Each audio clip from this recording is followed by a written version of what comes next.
So, happy Sabbath once again, mga igsoon. Dalaygon kayong Ginoo sa maong awit, no? Nga nagaingon kung hisayran mo gayud. Nga ang sa to, Ati Dadat, nga ang gugma sa Ginoo matuod. So, mga dalaygon kayong Ginoo sa nining adlaw igpapahulay nga nakita na usab ta mo sa maong adlaw o once again, happy Sabbath kanatong tanan. So, ang atong topic karon kabuntagon, gimubo ra na ako na mga 7 slides lang ni mga igsoon. Kay ang ako untang na-prepare is 30 slides. Base lang yan. More on, kasi, basa lang, basa. So, kani, ako nang gi-translate o Bisaya. So, giuluhan kini og ang tanan mag-uban sa pagkahimaya. Kay nakasuccess naman ta about justification, o kung malampuson ta sa sanctification process mga igsoon, ang last process is glorification. So paghimayaon gyud ta sa Ginoo kung magmadaugon kita sa ulahing mga adlaw.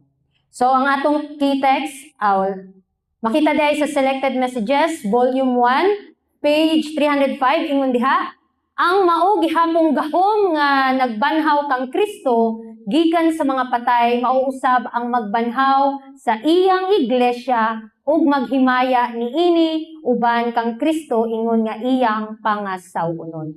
So mga igsoon, take note sa word na pangasawunon kaning iglesia. Daghang pangutana, unsa man kanang iglesia? Kaya ang akong pagsabot sa iglesia is building. Pero di ay, kung mabasa na to sa Mateo, kung unsa gyud ang iglesia di ay, if there are 2 or 3 gather together sa iyang ngalan, mao na nagitawag nga church. Kung halimbawa, si Nanay Mimi, single pa, ug makakaplag siya hinigugma, ug duha na sila, 1 church na sila. Mga 2 or 3 is church. So, ingon diha, ang kadaugan sa mga balaan nga nangatulog. Daghan dayrong mga balaan nga nangatulog sa kamatayon, mahimong mahimayaon sa buntag sa pagkabanhaw. Mo ni atong ginapaabot mga igsoon. Hinaot no, nga mabanhaw ta sa unang pagkabanhaw. Kung mamatay man gani ta. So mga igsoon, timanan nato nga pagahimayaon ta sa Ginoo sa buntag sa pagkabanhaw. Mao bitaw na katong last katong nag-worship mi sa amo sa balay, giingnan mi sa akong lolo nga katong maayo pa yang pangisip, ana siya nako nga kinahanglan alas 4 mag-worship na. Kay kung dili mo kana bitaw mo bangon sa sayo sa kabuntagon nga wala pay adlaw, unsaon na lang ninyo pagtingog anang unang pagkabanhaw. So mga igsoon, ga-practice day ta nga mo sayo o magkanang bitang mumatag sayo kay mag-worship. Kay ingon sila, nangita pa po ko asa mabasa nga before the sun rise, kinahanglan nga magpasalamat na ta sa Ginoo.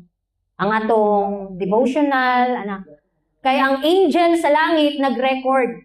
Di ba nahinumdum mo atong pakigbugno ni Jacob? Nga ingon sa angel na, buhiin ako, kay mo report na ko sa amahan nga kung unsay mga ginabuhat diri sa kalibutan. So, si Jacob nga dili ti kabuhian na hangtod nga imo kong panalanginan. So, mao dito nga story nga ang atong mga guardian angel naga-record sayo sa buntag, nagsaka kanaog na sila para i-report kung unsang atong ginabuhat sayo sa buntag, then moabot na pod ang kagabhion.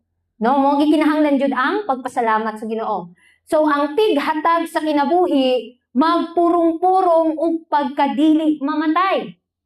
Sa tanan nga mugula gikan sa lubnganan. Pagkaninduta mga igsoon, no? Kung maapil kita ana, nga ang atong handom diri sa kalibutan, normal raman ang mangitag panginabuhi, no? Sa patag adlaw. Pero ang ato yung pinaka-goal sa atong life is maapil ta nga mahatagan kita sa dili mamatay o purong-purong sa kinabuhi mga igsoon kay mo na ang atong gihandom, no? Ingon diha sa Hebrews chapter 11 verse 39, kung kining tanan sa nabatunan nila ang pagpamatuod kanila tungod sa ilang pagtuo, wala makadawat sa saad. Sa pagkakaroon ng atong mga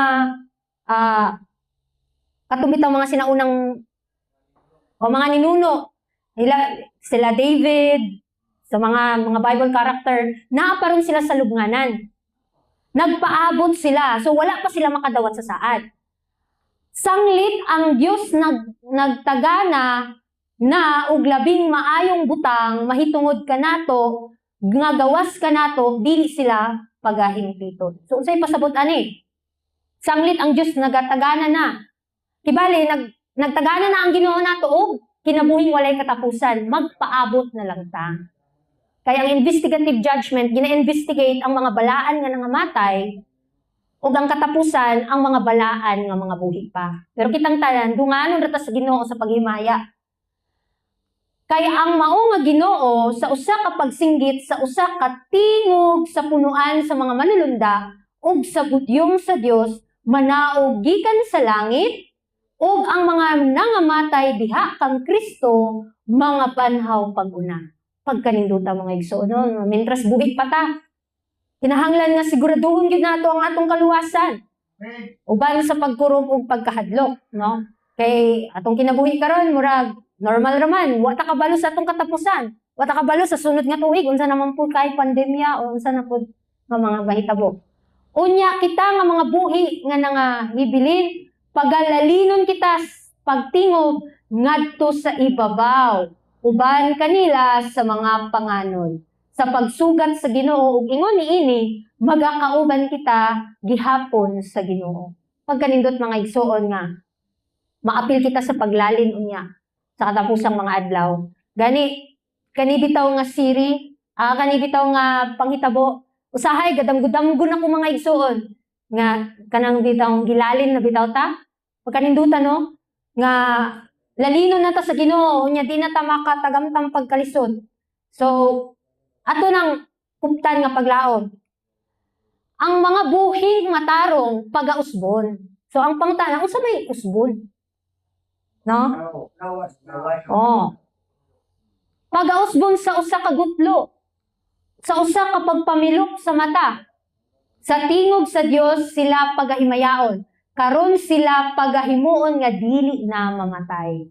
Pagkanindutaan ng mga igsoon, no, mao na gyud na makatagamtamtag kinabuhing walay katapusan. Ingon diha ug uban sa mga balaan nga gibanhaw pagasakpon sila aron sa pagsugat sa ilang Ginoo didto sa kahanginan.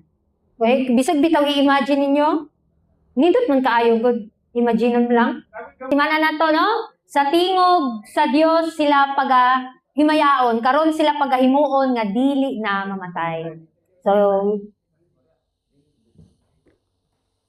ingon sa 2 Peter chapter 3 verse 14, tungod niini mga hinigugma, kay nagapaabot man kamo niining mga butanga, maninguha kamo sa kakugi gayod nga makakaplag kamo diha sa pakigdait sa walay mansa o walay ikasaway sa iyang atubangan.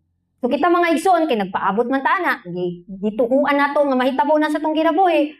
So karon pa lang kinahanglang maninguha na ta sa pagkugi. Kakugi gid ay no? Dili lang di ay nga murag wala lang basta makasimba lang no. Basta kakugi man gayod nga makakaplag kamo diha sa pakigdait sa walay mansa o walay kasaway. Sa unsa man nga paagi no mga igsoon, sa unsa man nga paagi nga matag karon og unya, mahimo man gyud tang masayo. Pero syempre naa pa man ta sa sanctification process. So naa pa man gyud nay mga sayop gyud, daghan gyud tang mga bikil. Pero kung atong tutukan si Kristo nga walay mansa, diha na ta makatagamtam nga walay mansa ug walay ikasaway. Si Kristo atong paglaom aning bahina. Dili nato kaya nga walay mansa sa atong kaugalingon kay kanang dili nato kaya. Mansado na daan no. Lisod na kaayo ma-overcome sa atong kaugalingon. So unsaon nato makabaton og pakigdait? Muputok ta ni Kristo kay naa niya ang pakigdait ug walay mansa, walay ikasaway sa iyang atubangan. So niining hamubo nato nga encouragement mga igsoon. Gusto nako nga ang mga topic nako is pamubon gyud aron musub bitaw sa usahay ako sa bata pa ko. Usahay mo reklamo ko sa sa maglingkod ko. Kay naay mga pastor bitaw nga pagkataasa kay muwali, mo nga gi-advisean pug ko nga kinahanglan og mag-message ka, move alang. Mao nga mga igsoon kani nga hamubo nga mensahe mo diri mo tuhog bitaw sa ilalim kay kung dag-as ta kayo nga mga mensahe, dili na nato mahinumduman. Kinahanglan ka ni refreshness lang ni mga igsoon. Mura man ni murag opening lang ni sa atong pagtuon nining adlaw igpapahulay. Og dalaygon kayong Ginoo og happy Sabbath.